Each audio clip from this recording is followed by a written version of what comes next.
بسم اللہ الرحمن الرحیم الحمد للہ رب العالمین والصلاة والسلام علی اشرف الانبیاء والمرسلین وعلی آلہ الطیبین الاطہرین لا سیما بقیت اللہ فی الارضین روحی وارواح العالمین لہ الفدا واللعنۃ الابدیۃ علی اعدائہ من الآن الى قیام یوم الدین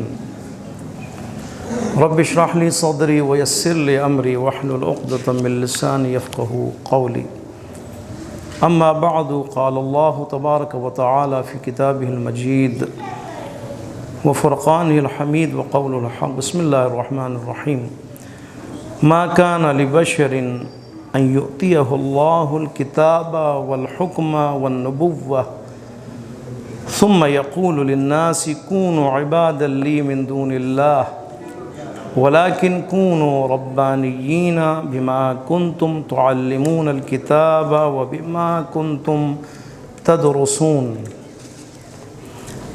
ولا يأمركم أن تتخذوا الملائكة والنبيين أربابا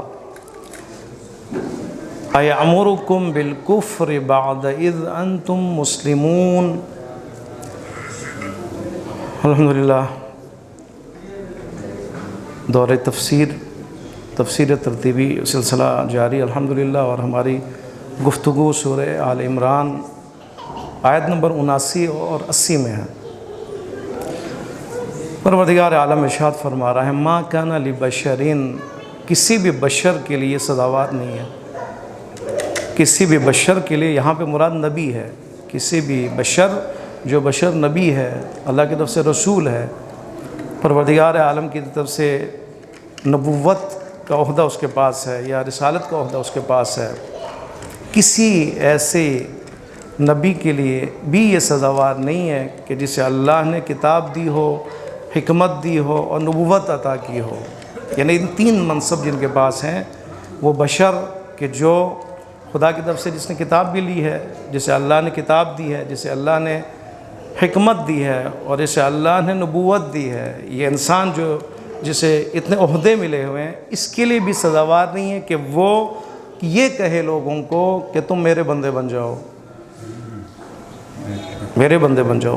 حق نہیں ہے کسی انسان کو، حتیٰ نبی کو، یہاں پہ مراد نبی ہے کہ وہ للناس، کسی بھی انسان کو یہ کہے کہ وہ کونو، وہ ہو جائے عباد لی، میرا بندہ ہو جائے، من دون اللہ، اللہ کو چھوڑ کر،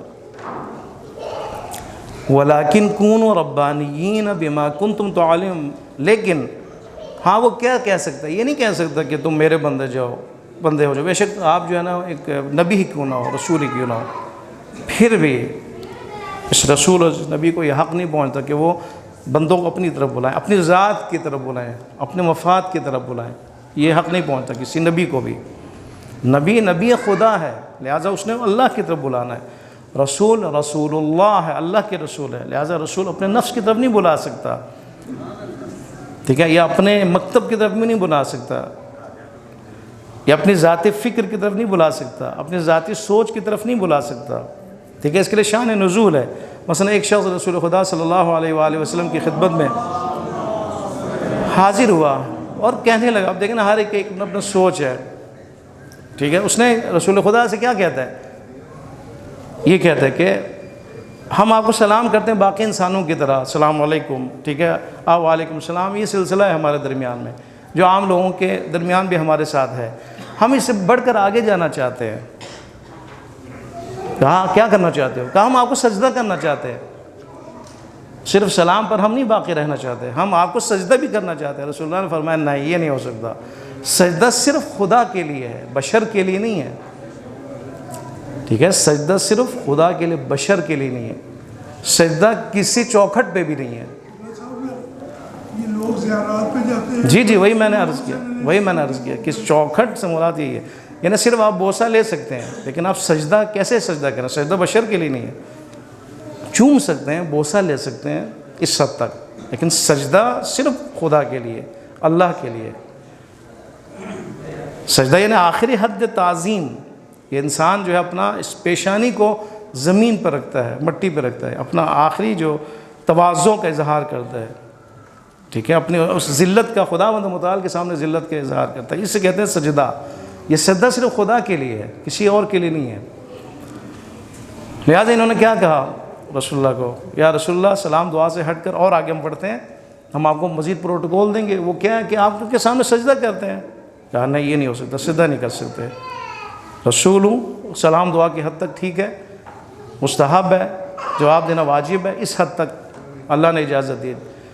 جس حد تک اللہ نے اجازت دی اس حد تک، اس سے آگے نہیں بڑھ سکتے.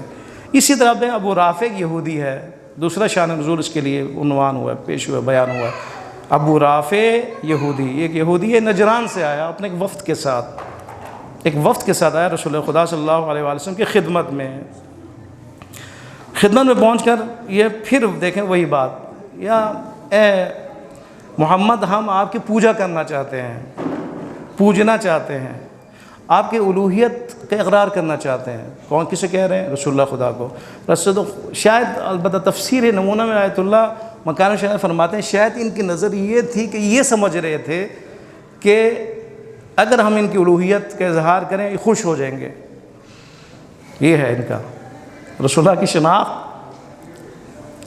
ان کے ذہن میں یہ ہے کہ شاید یہ اس لیے مسیح حضرت عیسیٰ علیہ السلام کی الوہیت کے منکر اور اس کے خلاف بولتے ہیں، اس لیے کہ ان کی الوہیت کے اقرار کرنے والا ان کو کوئی نہیں ملا. لہٰذا نے کہا ہم آپ کی الوہیت کے اقرار کرتے ہیں، آپ کو الہ مانتے ہیں، آپ کے سامنے سجدہ بھی کریں گے، آپ کو خدا بھی مانیں گے، تو یہ ہم راضی ہیں اس پہ. آپ نے کیا فرمایا؟ نہیں، یہ نہیں ہو سکتا. اصل میں یہ خود آیت اللہ مکاری فرمایا، اصل میں یہ پروپیگنڈا کرنا چاہتے تھے، یعنی رسول خدا کا چہرہ مسخ کرنا چاہتے تھے یہ بول کر کہ ہم آپ کی الوہیت کے اقرار کرنے لگے، اور یہ بتانا چاہتے ہیں کہ یہ تیار ہیں اس کام کے لیے، راضی ہیں اس کام کے لیے، اس لیے ہم جو ہے ہم بھی راضی ہیں. لیکن یہاں پہ منع کیا. یہ آیتیں نازل ہوئی. یہ آیت پہلی اس لیے نازل ہوئی، پہلے شان نزول کے مطابق ایک شخص آیا، اس نے سلام کے علاوہ سجدہ کرنے کی بات کی. ابو رافع آئے اور اس کے اپنے وفد کے ساتھ انہوں نے آپ کے ایسا پوجا کرنے کی بات کی، پرستش کی بات کی، منع کیا. اور آیت میں خدا نے کیا فرمایا؟ کسی بھی بشر کے لیے، حتیٰ وہ نبی ہی کیوں نہ ہو، جس کو کتاب دی گئی ہے، نبوت دی گئی ہے، حکمت دی گئی ہے، سزاوار نہیں ہے کہ وہ لوگوں کو یہ کہیں کہ تم میرا بندہ بن جاؤ، میرا عبد بن جاؤ، میری طرف آ جاؤ، میں دکان کھولتا ہوں. یہی ہوتا ہے. تاریخ میں بہت سے ایسے شواہد موجود ہیں کہ ایک مثلا دین سے تعلق رکھنے والا، پہلے بہت ہی مقدس مآب، بہت ہی مقدس چہرہ، بہت ہی اپنے آپ کو معصوم سمجھتا ہے، دین کی بات کرے گا، اچھا وہ حق کی بات کرے گا، وہ تبلیغ دین کا دعویٰ کرے گا، ٹھیک ہے، وہ اخلاق کی بات کرے گا، وہ نظریے کی بات کرے گا. اس کے بعد کیا ہوتا ہے؟ لوگ جمع ہونا شروع ہو جاتے ہیں، مرید جمع ہونا شروع ہو جاتے ہیں، اس کے ارد گرد رش لگنا شروع ہو جاتا ہے، اس کے اندر احساس تکبر آنے لگتا ہے، اس کے اندر احساس غرور ہے، میں بھی کوئی چیز ہوں. اس کا مطلب ہے سارے آ رہے ہیں. آپ نے دیکھا نا ایسی کلپس جہاں پر یہ مرید اور پتہ نہیں کیا پیر و مرید، وہاں پر لوگ سجدہ کرتے ہیں، باقاعدہ گر جاتے ہیں، لیکن وہ گرنے دیتے ہیں، منع نہیں کرتے، گر جاتے ہیں، گرے ہوئے ہوتے ہیں لیکن وہ گرنے دیتے ہیں، سجدہ کرنے دیتے ہیں. کیوں؟ خوش ہیں اس بات پر. ٹھیک ہے، یہ پروٹوکول جو ان کو مل رہا ہے اور یہ میڈیا میں جا رہا ہے اور یہ بن رہا ہے، ویڈیوز بن رہا ہے، وہ سمجھتے ہیں ہماری شاید شخصیت جو ہے وہ اجاگر ہو رہی ہے، لوگ بڑا پسند کریں گے، بڑی عظیم شخصیت ہے. نہیں، منع کیا. شروع میں یہ کون ہوتے ہیں؟ بالکل اپنے آپ کو بڑا سادہ، بڑا ہی مبلغ دین، بہت ہی جو ہے فقیر ہو، بڑا ملنگ اور پتہ نہیں کیا کیا، دین کا خدمت کرنے والا، دین کا پاسبان اور پتہ نہیں کیا کیا. اس کے بعد اس کے اندر وہ احساس ہونے لگتا ہے کہ میں بھی کچھ ہوں. پھر اس کے بعد جب میں بھی کچھ ہوں تو آؤ میرے پاس، کونوا عباد لی، آؤ میرا بندہ بنو. وہ نہیں کہتا میرا بندہ بنو، میرا سجدہ کرو. بندہ بنو سے مراد یہ میری تعمیل کرو، میرے حکم کی تعمیل، جو میں کہوں وہ کرو. اسی کو کہتے ہیں بندگی. یعنی بغیر سوچے سمجھے، الہی قانون کا خیال رکھتے ہوئے، اللہ کی جو نظام اس کا خیال رکھتے ہوئے، توحید کا خیال رکھتے ہوئے، نظم اسلام کا خیال رکھتے ہوئے، شرک بھاگ جاتا ہے. 2500 سالہ شاہنشاہی حکومت جب یہ گر جاتی ہے اور امام کی حکومت آ جاتی ہے، اس وقت آپ نے نہیں کہا یہ میں آؤ میرے پاس لوگوں، نہیں کہیں آپ نے نہیں۔ اس کے بعد جنگ شروع ہو جاتی ہے، جنگ میں بہت سے شہر جو ہے قبضہ کیا جاتا ہے ان کو، ان میں سے خرم شہر ہے، بارڈر پہ ایک شہر ہے، اس پہ بھی صدام کے جو فوج نے قبضہ کیا، اور قبضہ کرنے کے بعد پھر مجاہدین نے آپریشن کیا، اور وہ آپریشن میں کامیاب ہوئے، ان کو نکال دیا گیا، اور پتہ نہیں 20,000 قیدی بنا لیے گئے، ہزاروں کی تعداد میں قیدی وہاں بنائے گئے، جن کی کلپس میں ویڈیوز میں موجود ہے۔ امام خمینی نے یہاں پر ایک جملہ کہا جو مشہور ہے، آپ نے کیا فرمایا؟ خرم شہر را خدا آزاد کرد، خرم شہر کو خدا نے آزاد کیا ہے، یہ نہ کہو کہ خمینی نے آزاد کیا ہے۔ یہ آپ کو کہاں ملے گا؟ یہ آپ کو تشیع میں ملے گا آپ کو، ٹھیک ہے؟ یہ وہ شخصیتیں جو الہی ہیں، وہ نہیں کہتے کون ربانی کون عباد لی، جب دیکھیں حکومت بن گئے، مضبوط ہو گئے، سب کچھ ہو گئے، شہرت، سارے فوج ان کے بعد، سارا نظام ان کے ہاتھ میں، اب وہ کہیں اب میں اپنی طرف بلاتا ہوں لوگوں کو، نہیں، یہ نہیں ہے۔ یہ تشیع میں جو علماء ہیں اور مجتہدین ہیں، امام خمینی رحمۃ اللہ علیہ جیسے، ان کا یہ خرم شہر خدا آزاد کا، خمینی نے نہیں آزاد کیا، یہ جنگ خمینی نے نہیں جیتا، یہ اللہ نے جیتا ہے، اللہ کی مدد سے ہوا ہے۔ جس طرح امام علی علیہ السلام نے کیا جنگ خیبر میں، خیبر فتح کرنے کے بعد کیا فرمایا؟ ما قلعت باب خیبر من قوت جسمانیت بل بقوت رحمانیت، نہیں کہا علی نے خود کی ہے، علی کا جسم بڑا قوی ہے، علی بہت طاقتور ہے، نہیں، فرمایا یہ طاقت الہی طاقت سے ہوا ہے، یعنی یہ کام الہی طاقت سے ہوا ہے، رحمانی طاقت سے ہوا ہے، خدا کی اس معنوی طاقت سے ہوا ہے، خدا کے حکم سے ہوا ہے۔ یہ ہیں ہستیاں ہمارے پاس جن کا ہر کام خدا کے لیے، خدا کی منشا کے لیے۔ آپ جو کہتے ہیں انشاءاللہ ماشاءاللہ،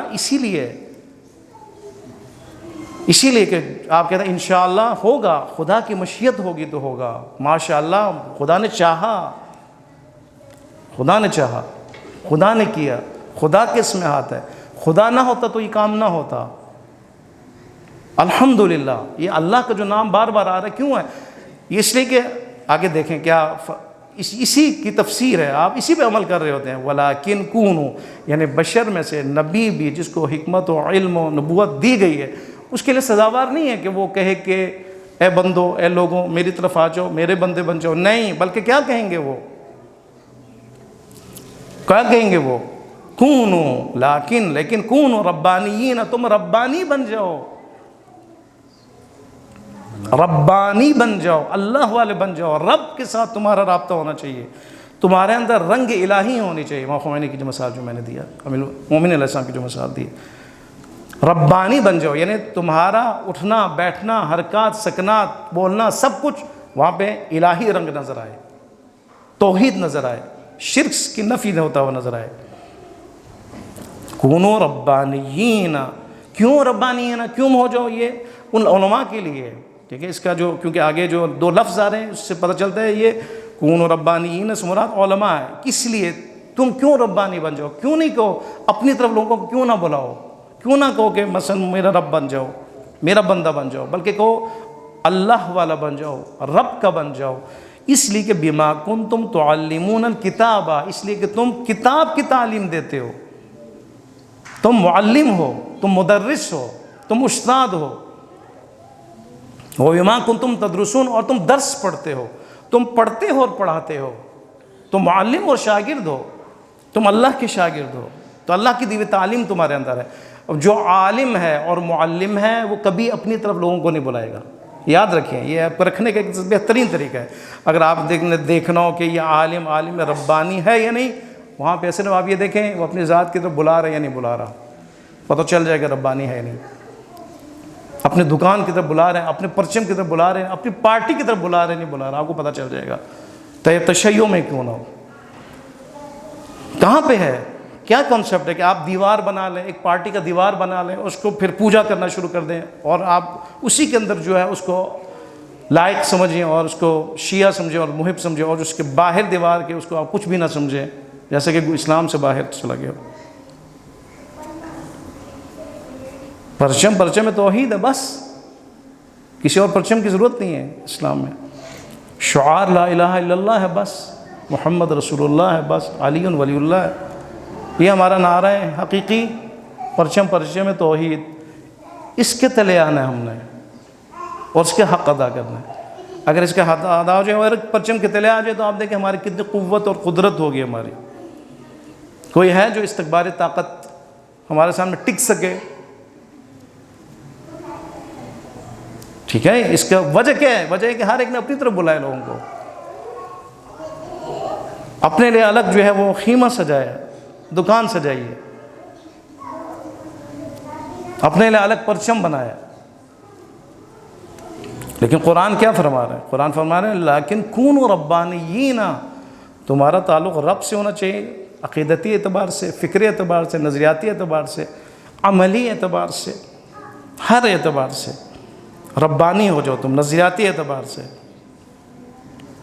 موحد بن جاؤ تم، اس لیے کہ تم معلم ہو یا تم شاگرد ہو، دونوں میں سے ایک تو ہو تم، یا معلم ہو استاد ہو، بس اس کا مطلب ہے جو پڑھایا گیا وہ درس توحید ہے، یا تم شاگرد ہو درس توحید پڑھ رہے ہو، تم دونوں صورتوں میں نہیں کہہ سکتے ہو میری ذات کی طرف آؤ، اس لیے کہ تم شاگرد الہی ہو، اللہ کی طرف سے تمہیں دین دیا گیا ہے، اس دین کے ایک پیغمبر ہے، نبی ہے، اس کے تم شاگرد ہو، اس مکتب سے تمہارا تعلق ہے۔ اب دیکھیں امام علی علیہ السلام کی ایک مثال آپ کے سامنے عرض کروں، اللہم صلی اللہ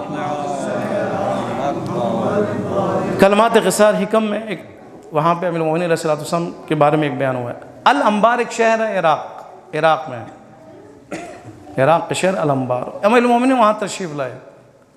جب امیر المومنین علیہ السلام وہاں تشریف لائے تو وہاں کے جو تھے دیہاتی سمجھے جو شہر، انہوں نے دیکھا امیر المومنین تشریف لے کے آئے، سارے اپنے گھروں سے نکلے، وہاں پہنچے، رش لگ گیا، امیر المومنین تشریف سواری پر سوار ہیں، جا رہے ہیں، اور یہ ساتھ ساتھ اپنی سواریوں سے اتر کر ساتھ ساتھ بھاگتے جا رہے ہیں، دوڑتے جا رہے ہیں استقبال کی خاطر۔